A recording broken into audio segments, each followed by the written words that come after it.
আমাদের কাছে গুরুত্বপূর্ণ একটি কোশ্চেন রয়েছে। আমাদের প্রিয় ভাই জানতে চেয়েছে, কোনো মানুষ যদি কোরআনুল কারীম স্পর্শ করে যদি কসম করে, তাহলে তার কসম কি শিরক হবে কিনা। বিশেষ করে এই বিষয়টা আমাদের নারী যে সমাজ রয়েছে, নারী সমাজের মধ্যে বিষয়টা অনেক প্রচলিত রয়েছে।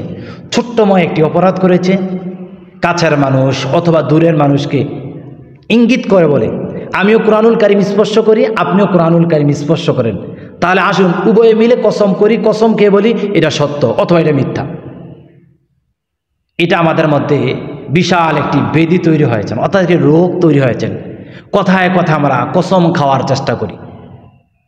প্রথম কথা যদি বলি, কোরআনুল কারীম স্পর্শ করে কসম খাওয়া এটাকে শিরক বলা যাবে না, তবে এটা কসমের কোনো সিস্টেম নয়। কসম যদি আপনার করতে হয় তাহলে আল্লাহ সুবহানাহু ওয়া তাআলার নামে কসম করতে হবে। কসম কোনো ব্যক্তির নামে হয় না। কসম করলে সরাসরি আল্লাহ সুবহানাহু ওয়া তাআলার নামেই করতে হবে। আর যদি কসমটা যদি আল্লাহর নামে হয় আর সেটা যদি মিথ্যা হয় অথবা ভুল হয়, তাহলে কিন্তু তার কঠিন শাস্তি হবে এবং তার কাফারা আদায় করতে হবে। তাহলে কসম করার বিধান কি? রাসূল আরবি সাল্লাল্লাহু আলাইহি ওয়াসাল্লাম বলছেন, মান আরাদা আন ইয়াহলিফা ফালইয়াহলিফ বিল্লাহ। যদি তোমার কসম করতে হয় তাহলে তুমি আল্লাহর নামেই কসম করো, আর যদি না হয় তাহলে তুমি চুপ থাকো।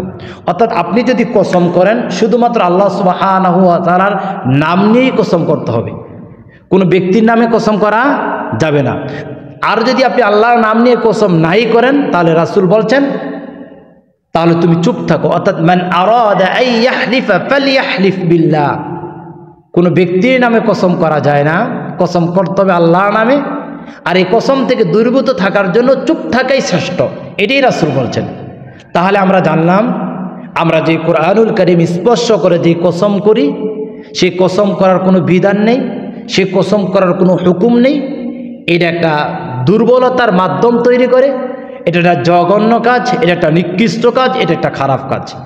আমরা এমন কোনো কাজ করব না যেটা কোরআনের সাথে বেমানান হয়, কোরআনের সাথে বেইজ্জতি হয়, কোরআনকে আঘাতপূর্ণ করা হয়, কোরআনকে সামনে উপস্থাপনা করা হয়, এমন কোনো কাজ করব না। আবারও বলছি, বিশেষ করে আমাদের নারী সমাজের মধ্যে এই বিষয়টা প্রচলিত রয়েছে। কথায় কথায় বলে মসজিদ ধরে কসম করছি, ছেলের মাথায় হাত দিয়ে বলে কসম করছি, মেয়ের মাথায় হাত দিয়ে বলে কসম করছি, তার বিদা কোরআনুল কারীম স্পর্শ করে বলে আমি কসম করে বলছি এটা আমি করছি অথবা আমি এটা করি নেই। কত জঘন্য, কত নিকৃষ্ট, কত জ্ঞানহীনতার পরিচয় প্রদান করেছেন। আমার প্রিয় ভাই, আমার প্রিয় বোন, আপনারা এই কাজটা করবেন না। যদি আপনার কসম করে একান্তই প্রয়োজন হয়, অধিক প্রয়োজন হয়, তাহলেই আপনি কসম করবেন, তার বাইরে কসম করার বিধান নেই। তাহলে আমরা জানলাম কোরআনুল কারীম স্পর্শ করে কেউ যদি কসম করে তাহলে এটাকে শিরক বলা যাবে না, কিন্তু এটা কসমের কোনো পদ্ধতি নয়। কসম করার সঠিক পদ্ধতি হচ্ছে শুধুমাত্র আল্লাহর নামে কসম করতে হবে, কোনো ব্যক্তির নামে কসম করা যাবে না।